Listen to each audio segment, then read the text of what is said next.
I'm not going to talk about his accomplishments. I don't want to talk about who he is. But I do want to share three very short stories with you. About 4 or 5 years ago, I was trying to reach a man. I sent about 2 dozen SMSs. There was absolutely no response. It was like sending a beam into outer space. And then, in utter frustration one day, I sent a SMS saying, Shah Rukh, do you exist or are you a unicorn? And in 3 minutes flat, I got a call back. We spoke, and then we decided to meet for a story. I went down to Bombay. I went up a hill. There was a studio there. The sun was setting. There were charred buildings everywhere, men with walkie-talkies, dressed in black, guns, a sort of hush in the air. And then suddenly, somebody dressed in a red suit, in a sort of Superman cape, swooshed into the air, holding a woman, a beautiful woman, in a red dress, a long split down her leg. They whooshed up into the sky, the cape flying, and then this man and this woman came down, and this man said, Uri Baba, my name is Mohabbat Man, let's dance. And then a year later, we met at Bonham's in London. And two legendary people had agreed to paint a canvas to help fund THiNK that was going through extremely rough times financially. And we held our art exhibition there, again, where the artist community supported us hugely by painting canvases for free, and we wanted to auction this, raise funds for the journalism. Bonham's is a very elite auction house in London. The biggest crowd they've ever seen is 300 people. We told them maybe 450 might turn up. And then this man walked into Bonham's, and Bonham's had 1,800 people in a hall that could accommodate 300. The auction was a washout. Nobody knew what was happening, but everybody's eye was on this one man. His friends say that for him and for others who wait for him, time begins when he arrives. He's here today. Ladies and gentlemen, please welcome Shah Rukh Khan.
Thank you very much, and good evening, everybody. And I have auditioned for many parts, but for the THiNK Fest, the auditioning happened, and I was passed by Shoma straight away when I said, Uri Baba, I'm Mohabbat Man. So this guy is smart. We have to get him for THiNK. So thank you very much, Shoma. Thank you, Taran. Thank you, Nina. Thank you, everybody who's involved with this. And that's it. That's it. Yeah. Let's start. Shah Rukh, Okay, so before I start, so because I was told, one of my friends, Sanjoy, my oldest friend, oldest in terms of years that I've known him, he's told me this is like an intelligent gathering. And so you actually prepped for it. I was aghast when Shah Rukh's colleague called me and said, Shah Rukh wants to know what you're going to talk about. Are there any questions? And I was like, Shah Rukh's asking for questions, you know? Yeah, so, I've become careful now because you never know what the hell might write about you. You know, these... I'm scared now, yeah. I'm a little scared of what I say. So I have written something. Is it okay to read it out? Or? Yeah, but can we do the conversation? Did you bring your book? I just wanted to... That's why I don't go to any place where stars are considered less than the anchors. I'm telling you, Shama, this is... But I'm here now, so I'll allow you, okay. Yeah. Shah Rukh, you know, when I asked you to come here, I told you that the really unique experience that I wanted our audience to have is that Shah Rukh is in the process of writing his memoir and his autobiography. And about 2 years ago, we met and he shared some snatches of that with me. And they were incredibly moving. They were an aspect of Shah Rukh that you don't really get to see very often. And that is the framework of our conversation today, you know, the public and private journey of this dream catcher. And that's how I'd like to enter the conversation with you, Shah Rukh. You know, the piece you read to me was about your parents. Both of them have been very seminal in who you are today, and yet they were both very different people. Your father was a freedom fighter, he was an idealist, you know, very accomplished man, but a poor man. And your mother was much more of a pragmatist. You know, can you talk to us about what they meant in your life and how they've influenced you in different ways? Yeah, my father, in the book that I'm still writing, which has been now, you know, I decided to write the book when I thought I will last. After 4 or 5 years into the film industry, I started believing that I will last for 10 years. And I wrote a book. The title was 20 Years of a Decade, because I felt I've crammed in 20 years into the 10 years. I'm a little tardy with it. I still haven't finished it. Now it's 22 years that I've been working. The book is still not complete. And, you know, when in the book, the chapter that I made Shoma read, the main, how do you say, the exposure of my inner self is that I think my father was the most successful failure in the world. And I'm very, very proud of him. And I remember him as a very gentle person, 6 feet tall, very Pathan, gray eyes, brown hair, very handsome. I also remember the first time I went to Peshawar with him. You know, the whole family was over 6 feet 2 inches, very fair, very beautiful. And I remember the whole family met me first time, and I was about 14, and they speak Hindko there, like Punjabi. And they looked at me and said, "Innu ki ho gaya? Ete Pathan lagda hi nahi hai." You know, so I'm that kind of Pathan. And he taught me a lot of things. He died when I was 15, and as years are going by, I remember things that he's told me. I remember he took me out for a movie, never told me we belong to a place where, you know, in terms of finances, lower middle class, or however it's described, we didn't have the money. He used to travel in buses, 501, 502, 501, 502, Delhi wali 510. And he took me, and he didn't tell me money's run out. So he made me sit there used to be a roundabout near Kamani Auditorium, and we bought moongfali, and he said, "Yahan baithenge, aur gaadiyon ko," he used to also speak a little bit of Punjabi. He said, "Yara, gaadiyon ko aage piche jaate dekhenge, sabse acha hota hai ye." And he never told me. My mom, who was Hyderabadi and a little more pragmatic, as you said, and a little more talkative and loud, she said, "तुमको बुद्धू बनाए हो ना, जाके वहाँ पे कुछ नहीं, पैसे नहीं थे तो इसलिए तुम्हें गाड़ियाँ दिखाकर वापस लेकर आ गए."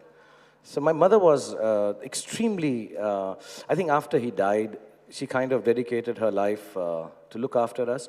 And the essence of both my parents was that they didn't know what we'd become. My father was a non-practicing lawyer because he said he can't lie. So sorry if there are some lawyers here. But main nahi karunga. He was the youngest freedom fighter of this country in terms of age. And my mother was a magistrate, but she was like a go-getter and, you know, very enthusiastic. And after he died, she carried on the dream my father had, that we should make sure that children are well educated. If they get educated, life will be okay for them. Of course, I wasted all my education. I've done sciences, then economics, and then masters in mass communication, and I became a film star. So it's kind of doesn't come handy when you're doing "You Are My Chammak Challo." It doesn't. And that's it. So I remember them. I think I've imbibed the fear of failure that I saw my father go through. And I didn't want to fail like him. I want to take my son out. If I promise him for a movie, I want to show him a movie, not the cars around a roundabout. Though that was fun too. And the enthusiasm and the energy that my mother had to earn money so that, you know, she could look after us and educate us. They both died, I think, between the ages of 49 and 50. I just turned 47 day before yesterday, so it's a little scary thought. But it was an education which makes me a very pragmatic, practical poet, I think. Yeah, it makes me a very commercial poet, I think. It makes me someone who has dreams like my father did, someone who's as gentle as I am, notwithstanding the Mumbai Cricket Association incident.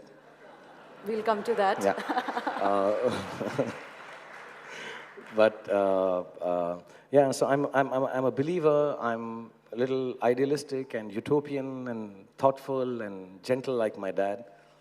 but I want to do all those thinking and write all those poems with a stomach full of food and have a good car and a good house. So I don't deride myself or deprecate myself when I say I'm kind of capitalist. It is just that I am a survivor who wants to live well and think well. And I think all youngsters should believe that.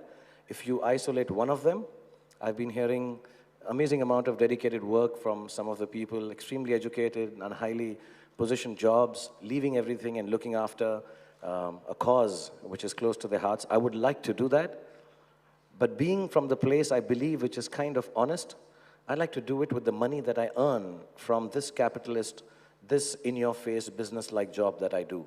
So I want to, I imbibe, I think, both the things that my mom and dad taught, and I still miss them a lot. Yeah, in fact, Shah Rukh, he used to run a tea canteen behind NSD, and you were thrown out of your house once because they couldn't pay the rent. Are you going to tell everything about me? THiNK has been, this is a THiNK expose, this is a sting operation, yeah? No, this is stuff you've told me, you know? Okay. And not with any privacy clauses. Okay.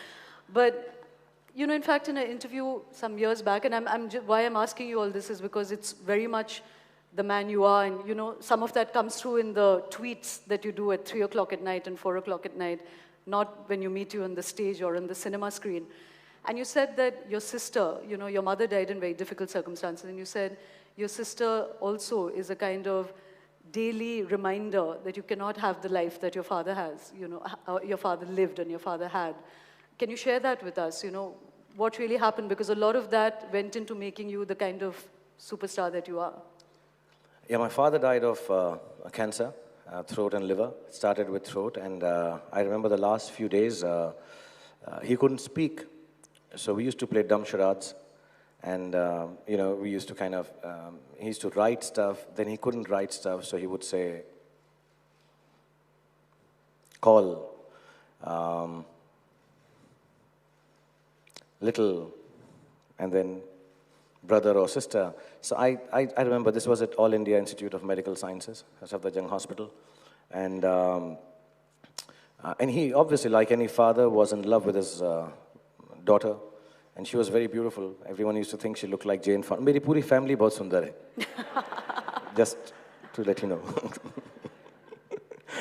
So she was extremely beautiful. And when my father died, I remember he was getting well. Then I went to the hospital one night and he was dead and cold. His feet were very cold.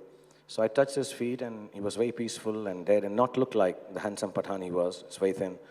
And I had never driven a car. I was 15 and I remember my mom and me sat in the car to get back home. Our driver, who had waited all night, couldn't wait any longer, had left the car abandoned in front of the main road. And I sat in the car and drove back. And I do remember my mother, when we reached home, she said, "Tumhane gaadi chalana kaise seekha?" And I said, "Kab seekha?" And I said, "Just now." And I was driving a car. I came home. My sister was in Lady Shri Ram College, and we didn't tell her that our father has passed away. So I went, I got her, and I remember this. And because I'm a soul-selling commercial actor, one day I will use this in a film also, shamelessly. But 99% of the things that I use so shamelessly in films is an experience which is very close to my heart. And somehow, life has taught me it's all right to show the innermost of my feelings in the commercial sense. Not to earn money, but just, it's okay. It's one life. So I will use this. I remember my sister standing in front of my father's Parthiv Sharir bolte na Hindi mein, dead body, and she just looked, she didn't cry, she didn't say anything, she just fell. And she hit her head on the ground. And for 2 years after that, she didn't cry, she didn't speak, she just kept looking in space. And it just changed her world. Mashallah, now she's better. She got some deficiencies. During the making of my film Dilwale Dulhaniya Le Jayenge, she again was hospitalized and they said she will not survive. I took her to Switzerland, got her treated there while I was shooting Tujhe Dekha To Ye Jana Sanam. And, but she hasn't ever recovered from the loss of her father, the suddenness of him passing away. And then it got compounded because my mother also expired 10 years later. So we are what in Muslims is called yatim and yasir, father and motherless. And when I see her, especially the time period from my father's death to my mother's death. She was highly qualified. She has done MA LLB, very intelligent, um, like my parents wanted her to be. But she could not face the reality of losing her parents. And I somehow developed this sense of detachment, this sense of false bravado, which I show in public, a sense of humor, and a lot of things that I do which people think is flamboyant and very Bollywood-like to cover up this sadness affecting my life and me becoming like my sister. I love my sister how she is. She's a much better person than I can ever be. I think she's a child of God and very naive and innocent. My kids love her more than they love me and my wife. And I'm very glad she's a part of our lives like this. But I don't have the guts to be so simple, so hurt, so disturbed. So a part of me keeps on working round the clock, keeps on being happy in spite of things which are said about me, or make a joke about things that I do, but still keep doing them. Because if I did not do it, I think I would be in the same state of potassium deficiency and depression. So to avoid depression, I act. It's much larger than to earn money or be a big star or do endorsements or dance at weddings, which I joke about. And this is the God's honest truth. I think this is the most honest I've ever been in my life to anyone.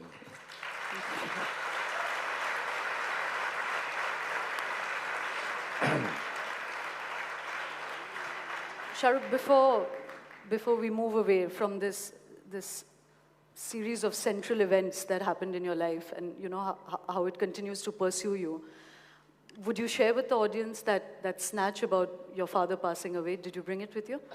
I'm sorry, I have it on my laptop. I tried to print out a lot of things, but technologically we are a little challenged still. You had it on your Kindle.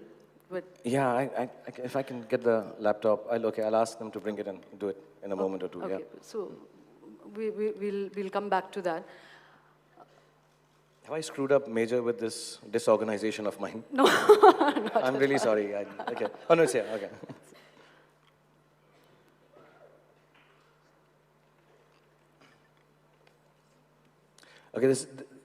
Okay, this is very small, but I'll still. This is an incident about. This chapter is called "The Train to Pakistan." I finally learned that life isn't a timed test where the goal is to make a list of shouldas, couldas, wouldas on January 1st and finish as fast as possible with every answer correct and be perfect about it. I have taken sayings, what people have said, and started my chapter. So I won't read the whole chapter and bore you, but I'll describe the portion when my father, who had taken me twice to Peshawar, and we had gone always through Amritsar, walked through to Lahore, where I even did a film called Veer Zara, which brought back a lot of memories.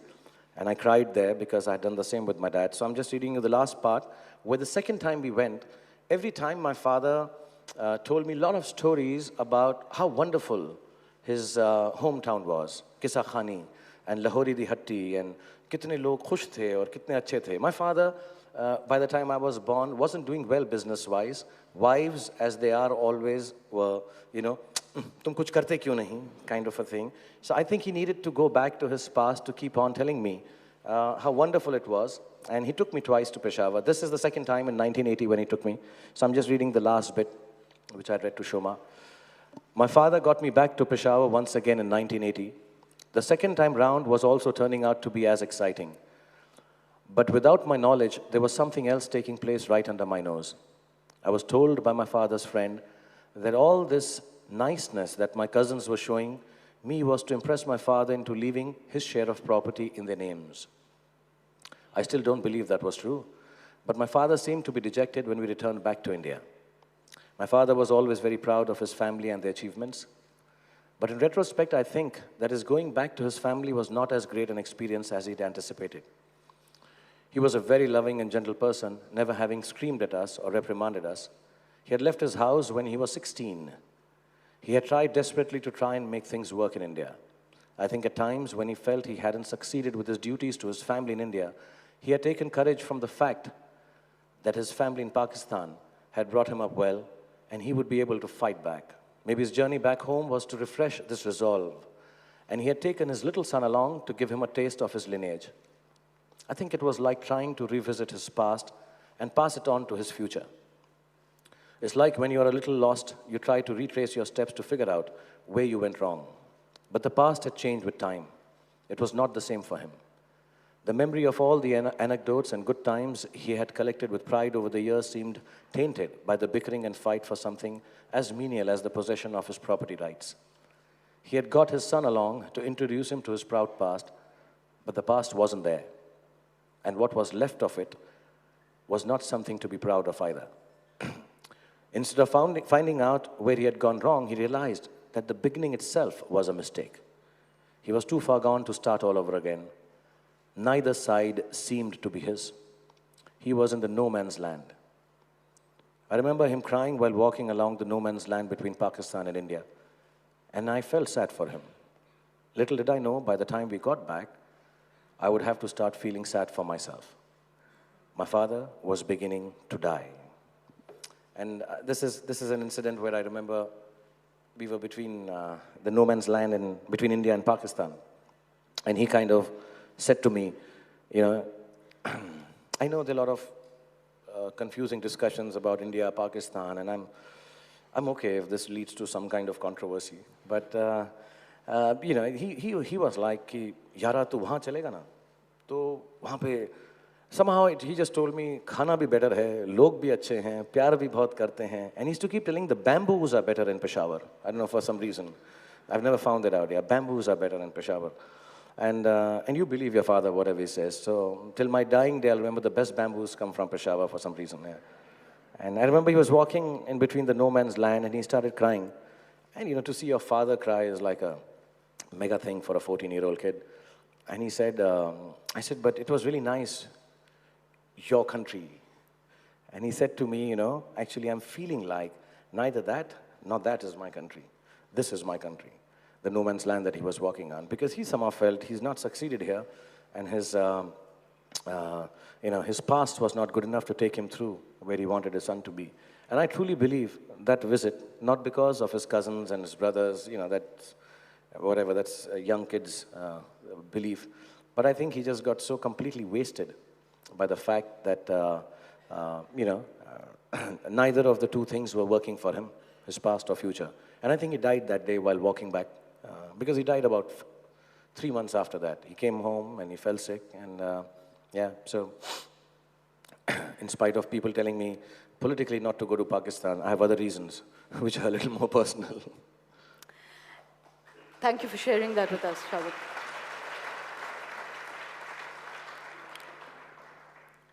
Shah, we'll come back to some of those early years, but there was another interesting spectrum in your life, you know, the kind of guy you were in Delhi and the man you have become in Bombay. And you were two very different people. You know, can you share with us the kind of college kid you were, tempestuous? I won't add on to the adjectives, you tell us yourself, and how you've designed yourself as a superstar. No, I was always like this, very elegant, always wore a Dolce & Gabbana suit. Extremely educated. St. Stephen's wanted me to study there, but I said no, yeah. I don't know how to describe. I don't know how many of the people here at the THiNK Fest are from Delhi. They will understand.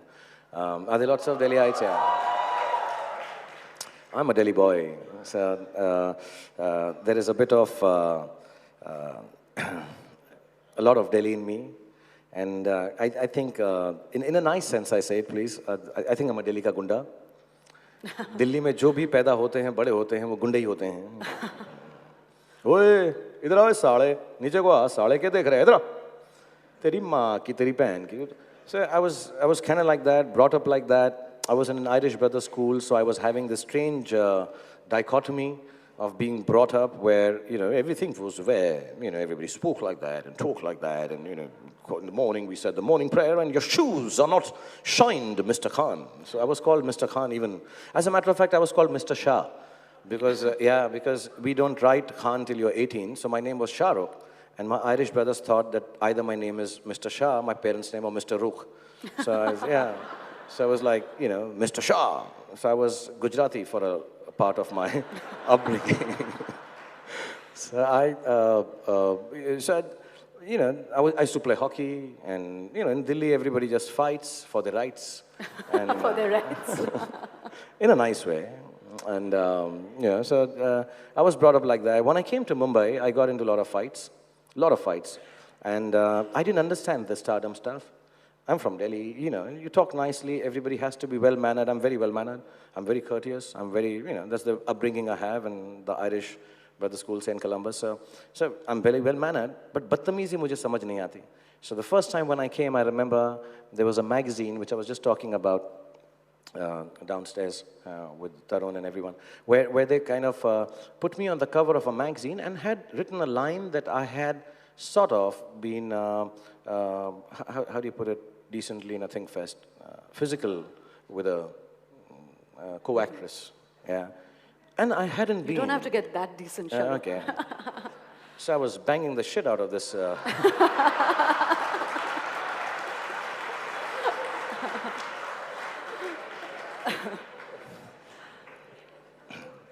Apologies to my Irish brother school. This is the Delhi wala part. So so they had written, and I didn't understand this. And I've just been married, and you have a young girl. I've known my wife when she was 14. I just got married. She was about 22. For her, this guy becoming a movie star. What you think of Bollywood, or in that time it was just the Indian film industry, and she was so worried. Will I be doing what supposedly movie stars will do and do in the films apart from acting? And this whole thing came out, and I'm like, but this is not true. And so I called up this lady, and I said, why have you written this? So she said, Shah Rukh, it's a joke. She said, it's a joke, but it's not funny. Lady, do you hear me talking, laughing? And I wasn't saying it like this. मैं दिल्ली वाली कहता, तेरी pan दी, तुझे हंसी आ रही, मैं हंस रहा हूँ pan.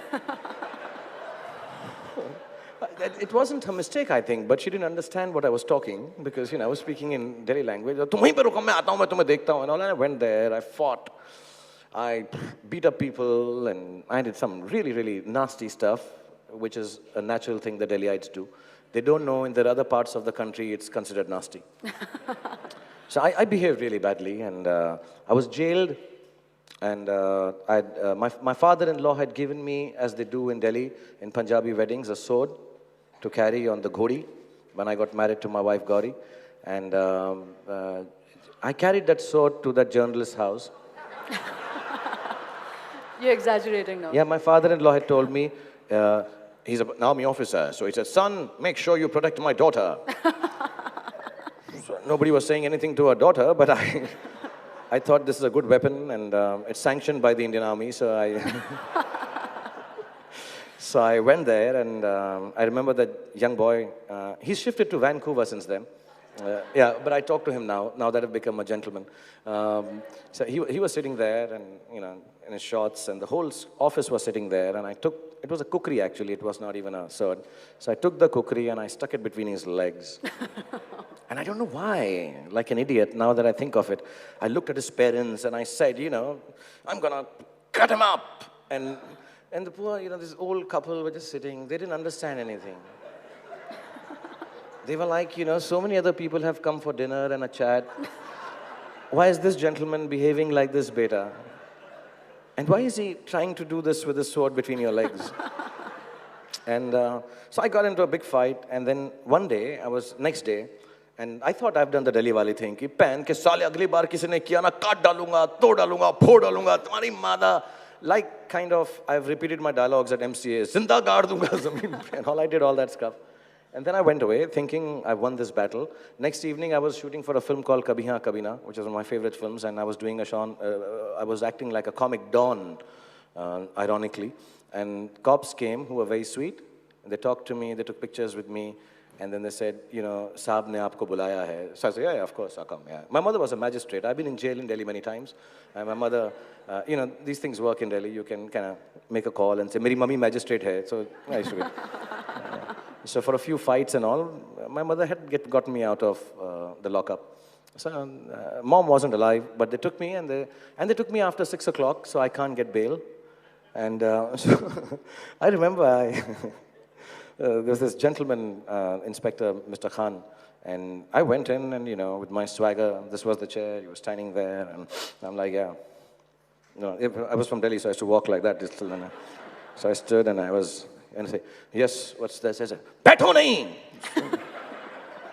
"Khade raho wahan pe." I said, "What?" And I'm like, "Aaj meri maa zinda hoti na."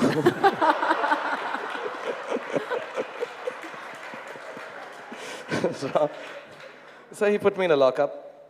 And then he said, "You're allowed to make one phone call." And that's when I realized I'm cut out to be a Hindi film hero. Because instead of making that one phone call to my family, friends, or any lawyer that I would have had, which I didn't, I made the call to that guy who had reported me. And I said, "Saale, ab to jail bhi chala gaya hu. Aur ab to nikal ke aaunga aur tere ko kaat ke hi jaunga."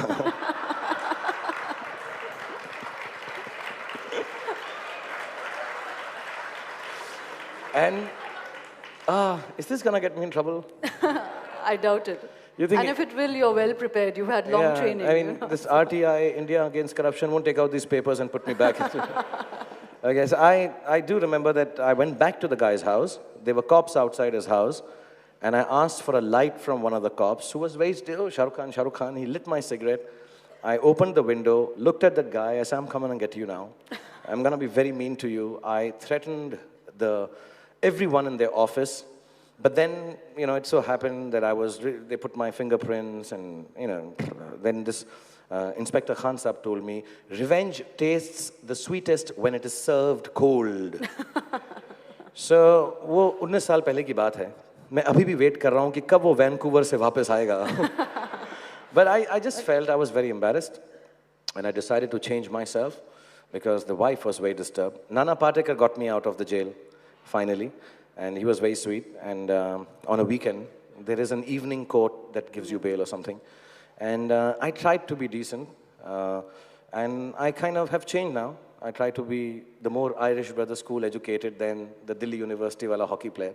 And yeah. Sometimes the Dilli ka kunda jumps up again. What I'm feeling very bad about is that, some of the people have started saying that it's my midlife crisis. And I'm having a meltdown. So I was telling Tarun backstage, Sanjoy and everyone, that tab YouTube nahi tha. तो अगर तब YouTube होता, तो मेरी ये fights भी होती वहाँ पे. तो मेरी जो ये वाली fight अब हुई है, तो लगता है ये तो करता ही आ रहा है, तो naturally आता है इसको. So I just want to say this, and all you really intellectual people, I'm not going through a midlife crisis. I'm good. I'm really good. I'm cool, yeah. And I'm just going through the Delhi phases once in a while, that's all. Yeah. Shah Rukh, the other fascinating strand in you is your relationship with Islam and with being a Muslim. Over the years, you've become more overt about just identifying yourself as a Muslim, and you're not a political person at all. Why did you want to start doing this? And, you also say you're a real chauvinist and you're an Islamist chauvinist, So how do the two things sit together? एक तो मेरे को ये combination ही नहीं समझ आया ना. I'm getting scared, big words you're using with me and all. But to be honest, I have been living in Delhi, like I said, and I have participated in Ram Leela. I have studied in an Irish Brothers school, so I am being made to, in every nice way, I know the Ramayan very well, the Mahabharat very well, because I used to act in them and, whole Punjabi atmosphere. Because of my upbringing in St. Columbus, so I know the Bible very well. And it's very strange. I never thought I'll be an actor, but I've enacted pieces and bits in school, on the stage, Chhabda Saab ki Ram Leela and stuff, in Delhi, Patel Nagar. And by birth, I'm Muslim, I'm Islamic. So my father and mother, in a very nice way, have explained Islam to me. And as I've grown now, and I have kids, I'm very secular. My wife's a Hindu. And I've never tried to impose my religion on her. Neither has she ever. But I really believe, to be very honest, each religion is about being easy with each other's selves and each other's religions. So I am like that. But now when the kids were growing up and all this was happening around the world, I just felt that my parents have always taught me, and my understanding and reading about Islam is that we are very peaceful. And So in no political way, as you said, in no chauvinistic way, as you mentioned, but the way I only know through a film of mine, maybe, so I was looking for an opportunity which I got in my film, My Name is Khan, that I want to say that, it's an extremely peaceful religion. And that's all I want to impose upon even my children, that if they can learn anything from Islam, being now Aryan Khan and Suhana Khan, I think the only thing they need to really take back is the fact that it's a very peace-loving religion. And they are growing up in times where every bomb that is being bombed, every bullet that is being fired is supposedly by Muslim people, And I don't want my kids to have that kind of an impression, because I truly believe that maybe most of these guys, or at least a big majority of these guys, do not really stand for Islam. They stand for their own agenda of whatever fundamentalism they want to get through, or their political ideologies, or whatever issue they have with nation to nation or person to person. But I don't think necessarily they stand for Islam. So I started reading all over again in the languages that I know, English and Hindi. I started speaking to some really wonderful people like Javed Saab, who might be here tonight, explain to me, my friends who are like really well versed with Islam. I speak to them, I talk with them. Inshallah, I'd like to do the Hajj with my kids. And, but the imposition of my religion would be to the extent of saying that it's an extremely peace-loving and wonderful religion. And the film was for that. And though, like again, my behavior lately does not really, like my son can turn around, and we have a great sense of humor. So this is a joke, please don't take it wrong. I'm saying this, but like, my son does.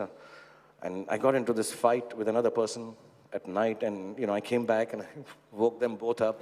I'm very embarrassed about how I behave in films, off screen, everything that I do with my kids. So I woke them up and I said, I slapped a guy, man, and I'm really sorry, and stuff like that. And my son, and this is a joke, so please don't take it wrong, he said, that's very like a Muslim, Baba. So I don't want him thinking that. Like, and we joke and we say things like, Wallah, like this. And the thing is that I've been able to bring them to be able to joke about it now, means I'm on the right path of explaining to them that Islam is an extremely peaceful religion, like I'm sure Hinduism is, and Buddhism is, and Christianity is. Shah Rukh, before we start talking about some other, phases and aspects of your life, did you bring that part, the first page of what it means to be a star? The first page of your book, you're kind of watching yourself flying. Did you bring any other bits of it? I have now the whole laptop. I've got the script of my next 2 films if you want me to read them out.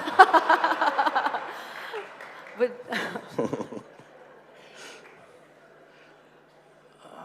let me see.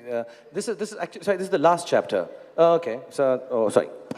That I printed out. I thought maybe after I've read my opening speech, which you haven't allowed me to, I will read out my last chapter of the book, so it'll kind of make everyone feel what a wonderfully organized and rounded talk we had tonight. But this is really true. This book was, like I said, I wrote it, I started writing it long. So my daughter was only 4 or 5. This chapter is written, now she's 12, 8 years ago. And this will be the last chapter. I'm filling in the rest of the blanks, but I think this will be the last chapter. I started writing this book while I was standing jumping for a movie called Phir Bhi Dil Hai Hindustani from a 16th-story building onto an airbag. And I do not exaggerate, I have done that. And this thought came to me that I should write a book because Mahesh Bhatt Saab had told me. So the book starts, I was going to say the movie starts like that. The book is like a movie. And now it's the last chapter and I'm still standing there. So a lot of it has to be updated. So please bear with me. But this is 8 years ago. It's been one hell of a trip. It's been one hell of a life. A busted knee, an ankle which needs repair. A big toe which is much bigger than any big toe. A neck which has one disc less and is still capable of doing the boogie-woogie. Let me also share a secret, I dye my hair. I've been atop a train and under a moving truck. I have romanced in oxygen-less Ladakh and fought in the slush. I have jumped from multi-storied buildings and hung from cliffs. I have stood in the same frame as Mr. Amitabh Bachchan. I've been hugged by Rakhi. Dilip Kumar has patted me on my cheek and praised me for playing Devdas. Madhuri Dixit has danced in front of me for 9 nights. Juhi Chawla has made coffee for me. Kajol has bought me books to read. Amrish Puri has shared a dirty joke with me. I have met Madonna and said hello to Michael Jackson. Harry Potter has stood and talked with me for 15 minutes. I have said the namaz in the deserts of Egypt, close to the pyramids. I have climbed the Eiffel Tower. People in Japan know me by name.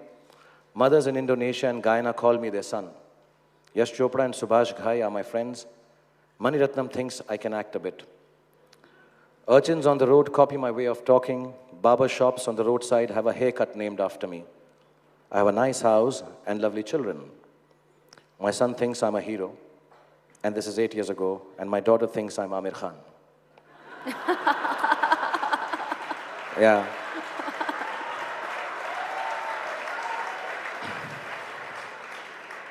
She was young and stupid then. She was 4 years old. So at home she knew I'm Papa. On TV she used to think, and she used to see me and take that name, ironically. And then there is a star in the sky, which I talk about in the chapters earlier, which I think is my mother, like every child does, which shines extra bright with happiness when I go out, stand on my terrace. It's like I have lived two lifetimes in one. I have crammed 20 years of experiences and happiness in a decade. What am I? Spider-Man? Superman? No. I think I'm blessed. There are times when I still feel lonely. There are days when I feel very sad at my failures. The sea in front of my bungalow makes me feel just as little as it did 10 years ago. I cannot answer a question which is asked to me in every interview. What is the real Shah Rukh Khan like? I don't know. Maybe there is no real me left anymore. Maybe there is no real emotion left, which I haven't done in front of the camera already. Maybe I'm just an act now. Sometimes I don't recognize my face without the makeup on. Sometimes I don't come alive till I hear the sound of the Ariflex. Ariflex is the camera. Oh, this is THiNK Fest, everyone would know that. Some days even the sound of the camera and the lights in my eyes don't help me to feel real. The boundaries between the real me and the real me have faded beyond repair.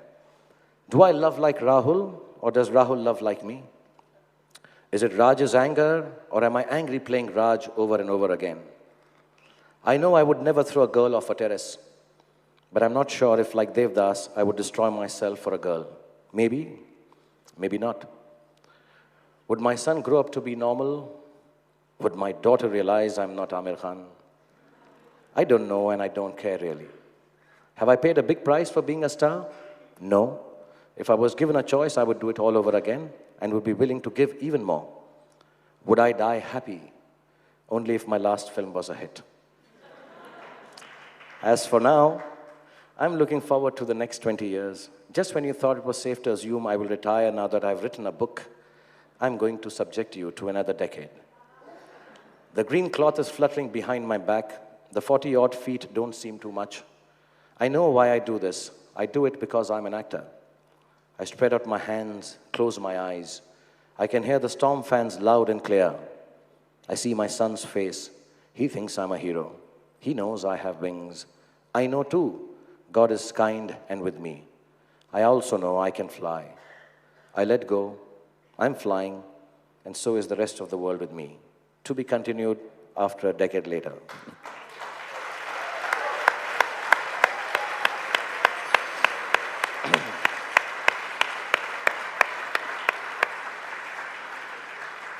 I know I have a publisher who's going to kill me for doing this, but no. Shah Rukh, I can't believe the bell has rung before I even began to start talking to you. Okay. So are you going to rude with me and tell me to get out of here now? Why? No chamak chalo? No chamak chalo. Just one or two more questions, if you all will allow me. We're running short of time, but Shah Rukh, one sees these fragments of you. You know, the public self of you is somebody completely different. Flamboyant, you know, as you said, somebody who loves wading into crowds. But there's an element in you that's always alone. You know, you're always, as I said, at 3 o'clock, 4 o'clock at night, your tweets are always about this separation of self from the public. Why has that persisted over the years? You know, has nothing filled up the vacuum in you? Uh, Honestly, no. And I don't know. There is something wrong with me. And I sense it, I feel it, but I don't know what it is. I love to act, or so I believe, as far as now is concerned. I always want to keep working to fill in the time. I have a beautiful family. They're very loving to me, and I get really, the only happiness I get is when I'm with them. I've got a few friends who love me a lot. I spend a lot of time with them. But I find myself, sometimes my personal life and my public life. And I try to give. I'm an actor. I'm supposed to give. And whatever people say about me in terms of he's like this, he's like this, he's like that, I know sometimes, and I know it honestly, there is no other reason for me to be doing this than to fulfill a desire to give. I don't wake up anymore in the mornings thinking how many crores my film has made. I don't want to know which star has done well, but I can't explain it because sometimes, with all their good intentions or silly ones, people only ask me this: how do you feel this star has done this? How's you? And I get angsty and angry, but I control myself lest I'm put in jail again or fight again. So I control myself and I put up a brave front and I keep on acting and I make it flamboyant and I make it humorous and I make it fun. It's very nice to be, and I'm saying it honestly, I somehow feel that people here will at least, if not completely feel it, understand what I'm talking about. And, you know, every day, the reason to go and act is not, like I said, the crores or number one, number two, or number 203 or 40, 45, and 100 crore and 200. Nah, I don't want it anymore. I've got everything, much more than a boy sitting on the roundabout in Kamani Auditorium watching cars go by because his father can't afford to buy a film ticket. Can have. You can't take that away from me. You can take away the awards, the money. You can't take away the fact that I became Shah Rukh Khan. I became somebody else, really. And so why do I do it? And this is deeply emotional for me. So why do I do it? And I've only said this here. I only do it because I know somewhere, in some strange place, a lonely mother with a strange child is just having a great laugh watching one film of mine somewhere. And when I think of the reason that I do what I do this for, whether it is because I lost my parents early, I can't keep on harping about it. Everybody loses parents, and it's all right. Get over it. Do I do this because, you know, yeah, I worked hard, I became a star, and X, Y, Z, and now the money is important, the awards, I've done enough of that. But somewhere there is this feeling of emptiness, which I started to share in Twitter, but that also became sound bites for television and tabloids. They take it out of context and put it, and I can't explain to them. So I have this restlessness, this loneliness, this strangeness, this unfulfilledness, which I feel I'm going to fill it in with as much acting, as much I can give. But it doesn't happen. It doesn't happen. And so I now have dedicated my life to come out in public and give you what you want. If you want me to dance, I'll dance for you. If you want me to sing, I'll sing for you. If you want me to stand on my hands, I'll still do that. If somebody says he's not a serious enough actor, I'll accept it. If somebody says, you know what, he's too flamboyant, he's not the guy who's going to do socially relevant films, it's all right. I've done one Swades, I'm not going to do 10 of them. I'll do what I feel like, but I will do most of the time things that I think you want me to do. There is nothing left in my life, I feel, that I want to do for myself. So it's a very strange, selfless, selfish place. I have, as I said in the beginning, I think turned into a commercial poet. So I have the thoughts of a poet. I want to do good things. I want to do creative things. I want to gentle, but I don't want to. I don't want to die like my father did, and I don't want to be unknown, despite being the most wonderful father, despite being the. I don't know. As much as I love calling my dad a successful failure, I'd like to be just bloody successful. That's all, honestly. And they're right when they say, I didn't believe it. But believe you me, it is very lonely at the top. So you have to be lonely when you try to be successful. Shah Rukh, you said you'll dance for us, but because this is THiNK and you've made it so special, I'm going to allow you to read what you brought, finally. Do we have time? We'll stop with just one thing of that you want to read. Okay, so whenever you want to stop, just stop it, okay? I'll stop you. Just say cut. Cut. All right, okay. So I really, genuinely, this is really nice. Thank you so much. I've had, it's so strange that some of the personal things I would like to discuss with my best friends, not that Shoma is not my best friend, but it's nice to share it with everyone. I don't know. These are very, yeah. So thank you. Thank you. I've been very depressed for the last 2 days. I have no reason for it. I just romanticize as the dark space that creative people go into. But thank you very much for listening to all this. It's making me feel very happy, so I'm going to drink a lot at the THiNK Fest and have a great evening with you guys. But thank you for allowing me to read this. This is a little part of a poem that I read. I prepared this in the plane for you, Shoma, and for THiNK and everyone here. And it's not in any sequence. We just thoughts that were coming because I was sent your email that it's about the solitude of being a movie star or a superstar. So, so it's a part of a poem from W.H. Auden. That's how you pronounce it? So I wish you first a sense of theater. Only those who love illusion and know it will go far. Otherwise, we spend our lives in a confusion of what we say and do with who we really are. This is Auden's poem to a 7-year-old, I think, grandson or the son. Adulation has the distinct quality of isolation. You cannot admire that which you cannot distinguish as extraordinary. To be adored in the manner of stardom is to be brutally separated from the right to be ordinary.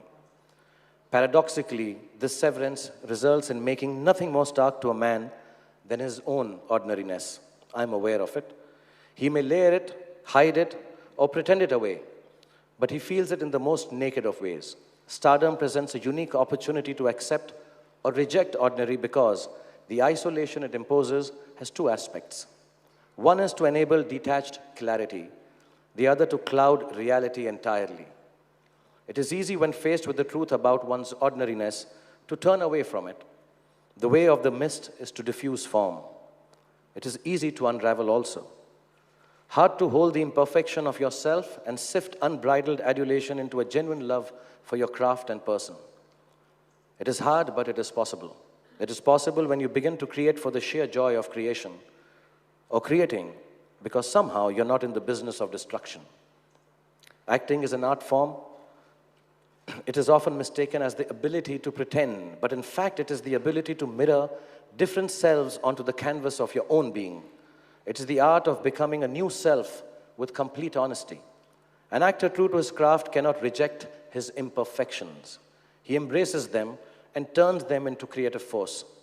Isolation enables the detached observation of himself and his world through which an actor can enhance this creative force. Detachment of a certain kind allows complex emotions to be worn like costumes. In my case, because I do commercial films, the costumes are very simple. Ralph Lauren anger, Dolce & Gabbana love, Pacciotti romance, just about describes my complete emotional wardrobe. As the world changes, this interpretation is rendered more and more through various media. I become a cad, a philanderer, a womanizer, an abusive drunk, a callous, arrogant star who flouts rules and smokes indiscriminately in public, an anti-national, enemy-supporting upstart who ought to be taught a lesson, and so on.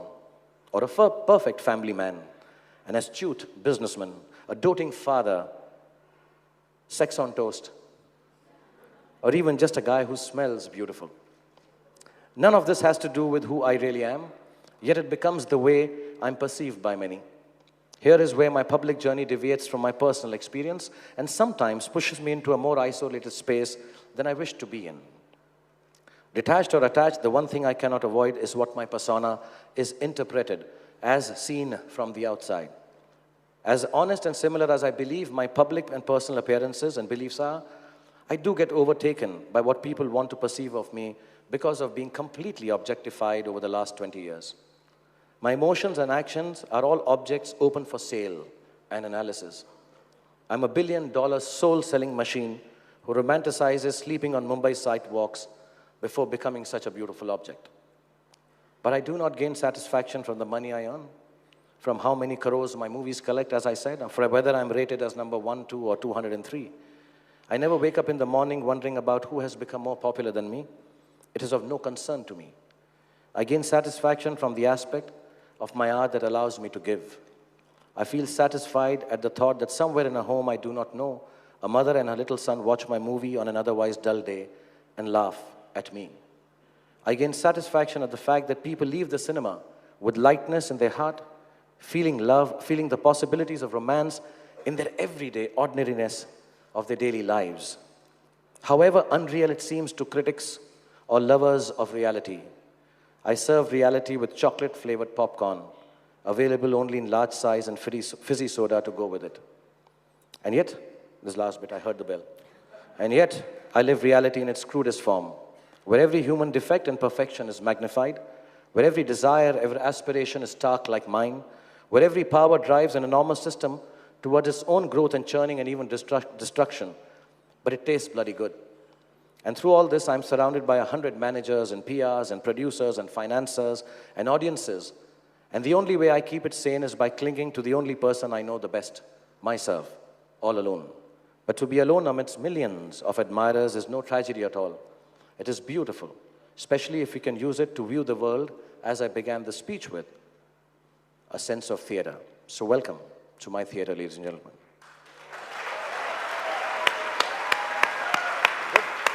Thank you, Shah. I'll just no. Ladies and gentlemen, the dream catcher. Thank you very much, and I'm sorry for the next speaker having to wait. Thank you very much, everyone. God bless you. Thank you. Thanks, Shah.